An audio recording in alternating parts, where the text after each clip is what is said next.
Break के बाद रुक करेंगे गुजरात बुलेटिन की ओर, जिसमें बात करेंगे अहमदाबाद की, जहां नरोदा विधानसभा की विधायक पायल कुकरानी ने विधानसभा की सीट कार्यभार को संभाला है। आइए देखते हैं ये रिपोर्ट। अहमदाबाद के नरोदा विधानसभा की विधायक पायल कुकरानी ने विधानसभा की कार्यभार संभाला है।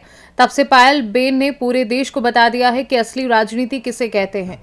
सिंधी समुदाय, जिसे पाकिस्तान से भारत के निवासी के रूप में जाना जाता था, और पिछले कुछ सालों से बीजेपी पार्टी की ओर से नरोदा विधानसभा सीट पर सिंधी समुदाय के नेताओं को टिकट दिया जाता था, लेकिन सिंधी समाज के गौरव का जो सशक्त प्रदर्शन पायलबेन ने किया, वह आज किसी सिंधी विधायक द्वारा नहीं किया गया।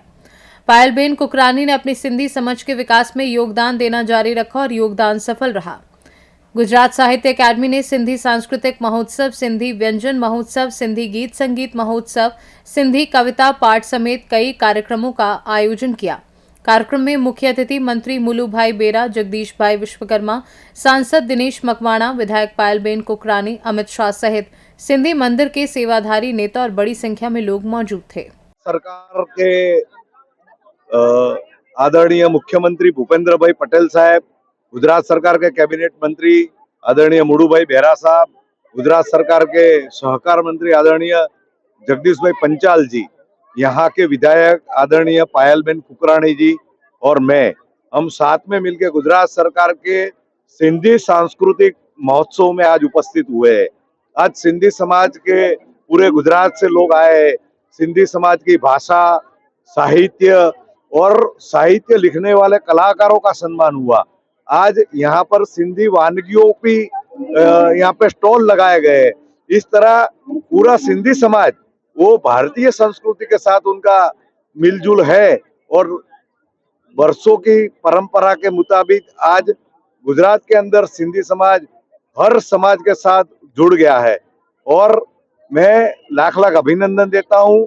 ये सिंधी सांस्कृतिक उत्सव के लिए गुजरात सरकार ने पहला प्रयास किया है और इस प्रयास में आदरणीय पायलबेन ने अथाक मेहनत करके इस उत्सव को सक्सेस बनाने में मेहनत किया है। पायलबेन, आदरणीय मुख्यमंत्री भूपेंद्र भाई, आदरणीय सांस्कृतिक मंत्री मुडुभाई बेरा को लाख लाख अभिनंदन देता हूँ। अहमदाबाद से सी न्यूज संवाददाता यज्ञेश गोस्वामी की रिपोर्ट। अहमदाबाद के सरदार धाम द्वारा आयोजित जीपीबीएस बिजनेस एक्सपो 2025 9 से 12 जनवरी गांधीनगर में आयोजित किया जाएगा। देखिए ये खास खबर।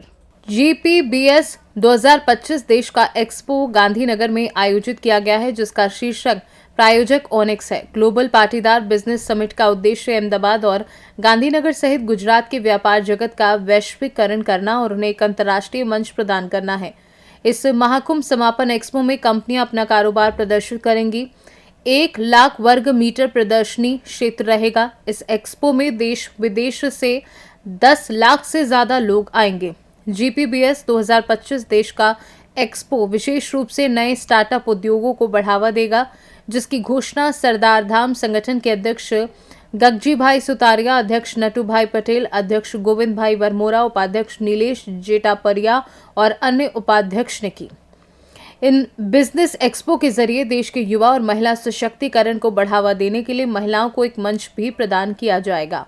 पटेल, वाइस प्रेसिडेंट सरदार धाम અને જીપીબીએસ 2025 ની જે કાર્યક્રમ છે એ કાર્યક્રમની જે કમિટી બનાવી છે એના અધ્યક્ષ તરીકેની જવાબદારી મને આપેલી છે। આ કાર્યક્રમની વિશેષતા વિશે આદરણીય અમારા પ્રમુખ સેવક ગગજીભાઈ સુતરિયાએ માહિતી આપેલી છે। તેમ છતાં કદાચ હું માનું છું ત્યાં સુધી આખા ભારતની અંદર સરદારધામ દ્વારા આયોજિત આ પ્રકારની જે સમિટ છે એ યુવાનોના સર્વાંગી વિકાસ માટે અને જ્યારે પ્રાઇવેટ અને ગવર્મેન્ટની અંદર મર્યાદિત નોકરીઓ છે તો એ સંજોગોની અંદર યુવાનોને કેવી રીતે વધુમાં વધુ રોજગાર મળી રહે અને પગભર થઈ શકે એના માટેનું આનાથી મોટું કોઈ પ્લેટફોર્મ હોઈ ના શકે। સ્પીબો જે વાત કરી સાહેબે કે Sardar Patel international business organisation, હું માનું છું ત્યાં સુધી આ પ્રકારનું જે અદ્યતન ટેકનોલોજીનો ઉપયોગ કરીને વર્લ્ડ વાઇડ બધા જ બિઝનેસમેનોને એક પ્લેટફોર્મ પર જોડવા માટેનું આનાથી કોઈ સારું પ્લેટફોર્મ હોઈ ના શકે। હું માનું છું ત્યાં સુધી આ પાટીદાર સમાજ માટે જ નહીં પરંતુ અન્ય સમાજો માટે પણ આ સ્પીબોનું પ્લેટફોર્મ એક ઉદાહરણ બની શકશે અને હું માનું છું ત્યાં સુધી ઉદ્યોગ ક્ષેત્રની અંદર આ સ્પીબોનું જે પ્લેટફોર્મ છે એ ગેમ ચેન્જર એટલે કે એક પ્રકારની નવી ક્રાંતિ લાવનારું બનશે, એમાં કોઈ શંકાને સ્થાન નથી। આ ગ્લોબલ પાટીદાર બિઝનેસ સમિટની અંદર લગભગ 850 કરતા વધુ સ્ટોલ્સ અને 14 કરતાં વધુ અલગ અલગ કેટેગરીના બિઝનેસ માટેનું બ્રાન્ડિંગ અને માર્કેટિંગ કરવા માટેનું ખૂબ સારું પ્લેટફોર્મ છે. એટલે અમે પાટીદાર સમાજ સિવાય અન્ય સમાજના તમામ યુવાનોને આહવાન કરીએ છીએ અને અપીલ કરીએ છીએ, વિનંતી કરીએ છીએ, આપ પણ આવો, અમારા ગ્લોબલ પાટીદાર બિઝનેસ સમિટના માધ્યમથી જોડાઓ અને તમારા ધંધાનો અહીંયા ખૂબ વિકાસ થાય અને આ પ્લેટફોર્મનો મહત્તમ ઉપયોગ થાય એના માટે બધાને અપીલ કરીએ છીએ. અત્યારે ફી રાખેલી છે અમે એમાં. મારું નામ રિકેશ પટેલ, હું ડિટ્રોઇટ યુએસએ થી છું. સર, આજે જીબીબીએસ એક્સપોઝિશન થવાનો છે, તો શું કહેશો આયોજન વિશે, શું કહેવું છે? અને આપ જ્યારે ખાસ કરીને આમાં ઉપસ્થિત રહ્યા છો, ખાસ આખરી કાર્યક્રમ વિશે શું કહેવું છે? ફ્યુચર કાર્યક્રમ માટેની વાત કરો છો? હા, તો ફ્લોરિડાનું જે જીપીબીએસ 2026 છે એનું કમિટી અને એનું પ્લાનિંગ અત્યારથી સ્ટાર્ટ થઈ ગયું છે. અમે એના પ્રી લોન્ચિંગ કાર્યક્રમ માટે યુએસએ થી અબાઉટ 5 મેમ્બર્સ અહીંયા આવેલા છે, જે 9 તારીખે અમે એનો વિડીયો ક્લિપ અને એનું લોકેશન આઈડેન્ટિફાઈ કરશું અને રિવીલ કરશું તે વખતે, અને એનું પ્લાનિંગ અત્યારથી સ્ટાર્ટ થઈ ગયું છે. એટલે ગ્લોબલ લેવલની આ ફર્સ્ટ એક ઇન્ડિયન બેઝ સંસ્થા તરફથી એક ઇન્ટરનેશનલની બહુ જ મોટી બિઝનેસ સમિટ થશે. સરદારધામનો જે ગોલ છે કે પ્રાઇમરી બિઝનેસમેનને કનેક્ટિવિટી વર્લ્ડ વાઇડ આપવી, કે સોશિયલ બિલ્ડિંગથી નેશનલ બિલ્ડિંગ કરવું, તો આપણે ગ્લોબલ જે સમિટ કરવા જઈ રહ્યા છે ત્યારે ઇન્ટરનેશનલ લેવલના બધા જ બિઝનેસમેનોને એક પ્લેટફોર્મ એવું પૂરું પાડવું જેમાંથી ઇન્ટરનેશનલ લેવલનો બિઝનેસ આપણે ડેવલપ કરી શકીએ. તો પ્રધાનમંત્રી જે વાઇબ્રન્ટ સમિટ કરી રહ્યા છે, ફ્લોરિડામાં કરી રહ્યા છે, ભારતના બિઝનેસના ઉદ્યોગપતિઓને કેવી રીતે વિદેશના ટ્રેડ માટે પણ ફાયદો થશે? હા, તો આ બિઝનેસ સમિટ જે ફ્લોરિડામાં કરી રહ્યા છે, અત્યારે સૌથી વધારે એક્સપોર્ટ ચાઇના પછી આપણે જોઈએ તો ઇન્ડિયાનું પણ એક નામ આવે છે કે India is becoming second largest exporter to United states. તો આપણે ત્યાં અહીંયાના બિઝનેસમેનો ત્યાં આવીને જ્યારે મળશે, બધી જ ફિલ્ડની વાત કરીએ છીએ, તો એક એક્ઝામ્પલ એ આપું તો અકાઉન્ટિંગ જેવી સર્વિસીસમાં પણ હવે આઉટસોર્સિંગમાં યુએસએ અહીંયાના બિઝનેસમેનનો યુઝ કરતા હોય છે. તો જ્યારે એ લોકો પર્સનલી ત્યાં મળશે ને એકબીજાની કનેક્ટિવિટી થશે ત્યારે ઇન્ડિયાનો પ્રોગ્રેસ ઘણો બધો આગળ જશે, અને એવી જ રીતે યુએસએ ના લોકો પણ અહીંયા કનેક્ટ કરશે. How many US companies are taking part in this expo? In USA, Yeah, in this current particular expo. USA people, there are none right now. But we are planning for 2026 that we are trying to make that global. So this is not yet global.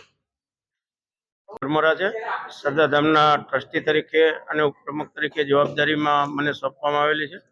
GPBS 2025 ના આયોજનમાં પ્રમુખ તરીકે જવાબદારી સોંપવામાં આવેલી છે.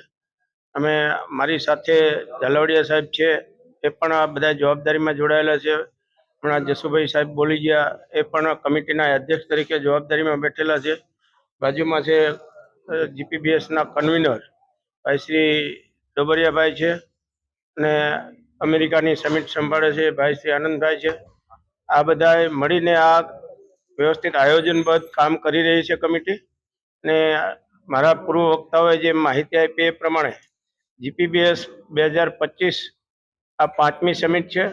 આ સમિટના અગાઉની 4 સમિટના અનુભવે જે સમાજમાં ઉદ્યોગપતિઓ, નાના નાના ઉદ્યોગપતિઓને જે પ્લેટફોર્મની જરૂરિયાત હતી એ સહજતાથી સ્વીકારશે એવું પરિણામ આપણા અગાઉની 4 સમિટના છે કે લોકોને આ જરૂરિયાત છે, અને આ જરૂરિયાતના ભાગરૂપે આ સમિટનું વિશેષ આયોજન કરવામાં આવ્યું છે.